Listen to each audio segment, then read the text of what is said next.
Hello everyone, welcome back to my channel Sumit Theorem. My name is Sumit, your math teacher.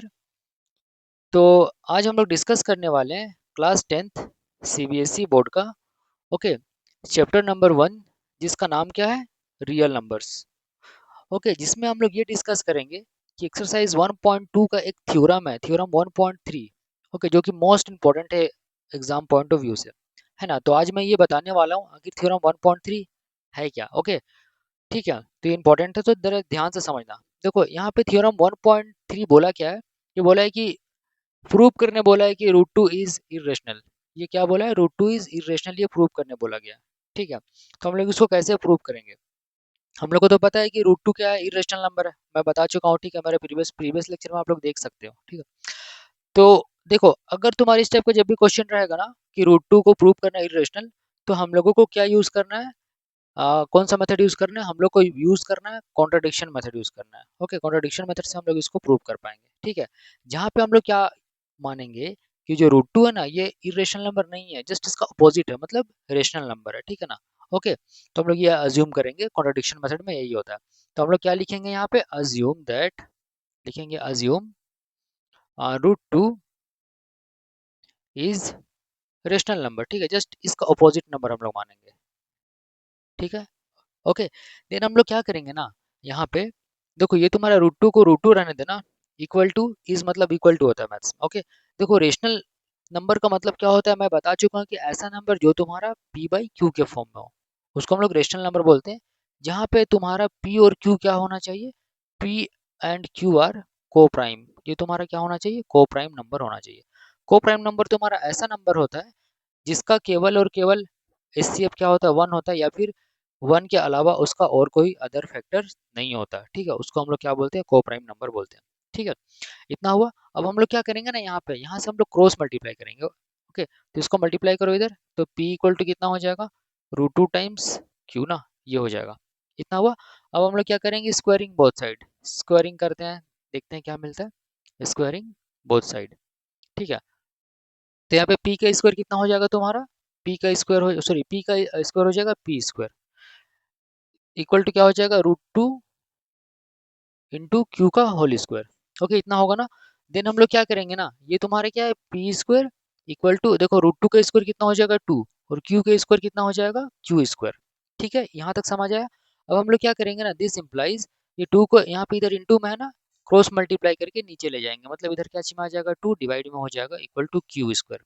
यहाँ तक समझ में आया। ठीक है अब देखो करेंगे क्या हम लोग यहाँ पे हम लोग क्या कंक्लूजन निकाल सकते हैं। हम लोग बोलेंगे सर यहाँ पे हम लोग ये कंक्लूजन निकाल रहे हैं ना कि जो पी स्क्वायर है ना वो किससे डिविजिबल है टू से डिविजिबल है। ओके जो पी स्क्वायर है वो किससे डिविजिबल है टू से डिविजिबल है। तो हम लोग यहाँ पे लिखेंगे लिखेंगे सिंस तुम्हारा इज डिविजिबल बाय टू ना डिविजिबल बाय टू। ओके ठीक है अगर देखो एक चीज समझो यहाँ से अगर तुम्हारा पी स्क्वायर तुम्हारा टू से डिविजिबल है तो हम लोग बोल सकते हैं तो हम लोग क्या बोल सकते हैं कि जो p है ना ये केवल p is also divisible by two. ठीक है ओके ये हम लोग कैसे बोल रहे हैं देखो मैं एग्जांपल समझा रहा हूँ जैसे सपोज अगर मैं बोल रहा हूँ कि पी स्क्वायर तुम्हारे ये टू से डिविजिबल है। ओके तो मैं बोल रहा हूँ कि तब p भी तुम्हारा टू से डिविजिबल होना चाहिए। ठीक है ऐसा कैसे हो रहा है सपोज मैं p का वैल्यू लेता हूँ टू टू लिया। ठीक है मैं p का वैल्यू कितना लिया टू लिया तो टू का स्क्वायर बाई टू देखो तो ये कैंसिल होकर कितना हो रहा है कितना जब मैं ये टू टू का स्क्वायर कितना होगा फोर फोर बाई टू कितना हो गया टू डिविजिबल है डिविजिबल है। ओके और मैं क्या बोल रहा हूँ कि अब तुम्हारा p जो है ना ये वाला p ये भी तुम्हारा टू से डिविजिबल है। p का वैल्यू कितना लेता है टू तो टू बाई टू अगर हम लोग करेंगे यहाँ पे देखो ये भी तुम्हारा कैंसिल हो रहा है ना मतलब डिविजिबल हो रहा है। ठीक है तो हम लोग इसीलिए हम लोग बोल सकते हैं कि अगर तुम्हारा p स्क्वायर तुम्हारा टू से डिविजिबल है तो p भी तुम्हारा टू से डिविजिबल होगा। ठीक है यहाँ पे तुम्हारा इक्वेशन इसको वन मानना। ओके ठीक है अब देखो समझो जरा ध्यान से बच्चे यहाँ पे नहीं समझते बच्चे यहाँ पे बोलते हैं कि सर आप यहाँ पे कैसे यहाँ पे लिख दे रहे हैं स्टेट देखो ये तुम्हारी इक्वेशन वन है ना इससे तुम्हारा क्या आएगा बोला गया है कि p is also divisible by two ना इसका मतलब तुम्हारा p जो है वो तुम्हारा टू से डिविजिबल है। ठीक है तो अगर ये तुम्हारा टू से डिविजिबल है ना तो कोई ना कोई तो वैल्यू देगा ये कोई ना कोई तो वैल्यू देगा वो वैल्यू क्या लिखा मैं के लिखा यहाँ पे जरूर लिखना। ठीक है एग्जाम में के इज एन इंटीजर। ओके ये जरूर लिखना इंटीजर होता है के है ना इंटीजर होता है। ठीक है। अब हम लोग क्या करेंगे, इसको क्रॉस मल्टीप्लाई करेंगे तो कितना हो जाएगा, p इक्वल टू क्या हो जाएगा, 2k हो गया, है ना।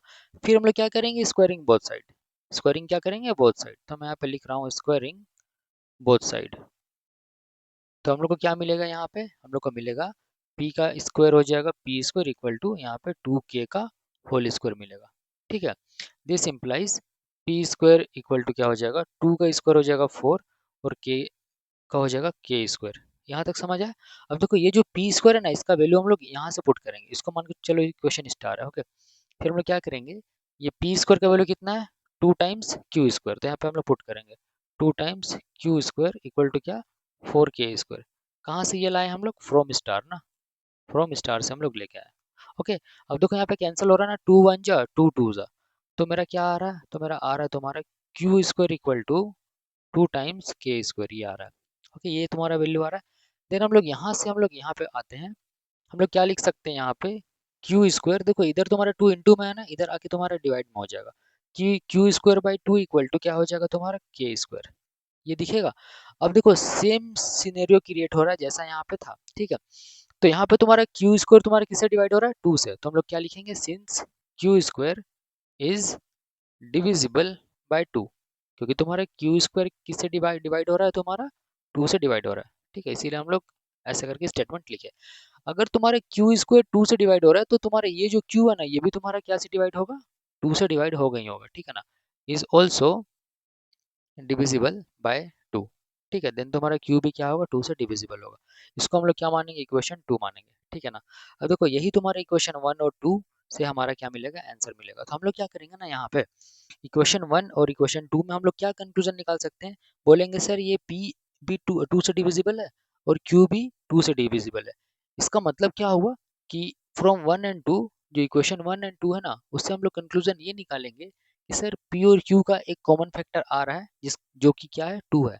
तो हम लोग क्या लिखेंगे कि p and q has a common factor, has a common factor, common factor that is कितना, दैट इज 2 ना, ओके, ठीक है।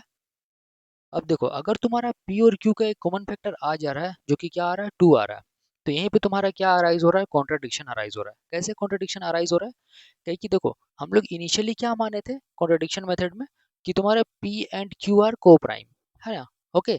तो p एंड q आर को प्राइम अगर है, तो इसका मतलब ये होता है कि p और q का 1 के अलावा और कोई फैक्टर नहीं होगा।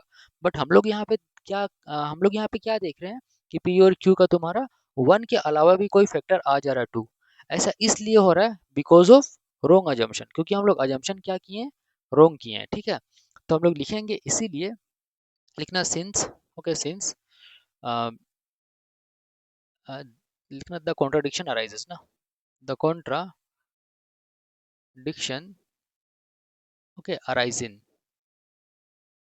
अराइजन, ठीक है। कॉन्ट्राडिक्शन यहाँ पे अराइज हो जा रहा है, क्यों अराइज हो रहा है contradiction, because of wrong assumption, because of wrong assumption, wrong assumption, क्योंकि हम लोग अज्यूम ही गलत किए हैं, ठीक है। तो अगर हम लोग अज्यूम गलत किए हैं, ठीक है, तो सही अजम्पशन क्या होगा, root two is rational number नहीं होगा, root two is irrational number. तो इसीलिए हम लोग लिखेंगे क्या चीज, root two is irrational, okay, irrational, okay. ये तुम्हारा हो जाएगा, हेंस क्या हो जाएगा, प्रूव्ड हो जाएगा, ठीक है। ये याद रखना, ये जो मैं मेथड बताऊँ, ठीक है। तो ऐसा करके तुम्हारा बनेगा ना, एग्जाम में ये बड़ा इंपॉर्टेंट क्वेश्चन आता है एग्जाम में, ठीक है। तो देख लो स्टेटमेंट कैसे लिखना है, और जैसा मैं बताया एग्जैक्टली वैसे ही बनता है, ठीक है ना। तो ये मोस्ट इंपॉर्टेंट क्वेश्चन था, है ना। तो ये था तुम्हारा theorem number 1.3, okay. Thank you.